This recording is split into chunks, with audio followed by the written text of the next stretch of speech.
Tapos na, nabili ko na. Sabi ko sa'yo mas mura talagang mamili ng isda dito.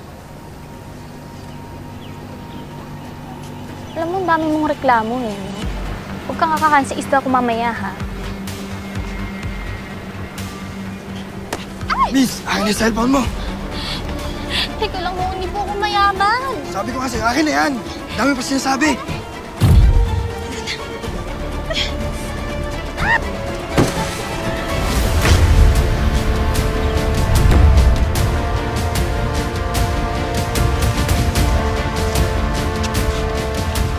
Ano naman ba to, gusto?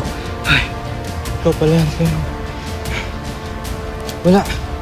Nahulgad ko yung cellphone niya. Inuwa ko lang. Balik mo. Babalik mo. Op.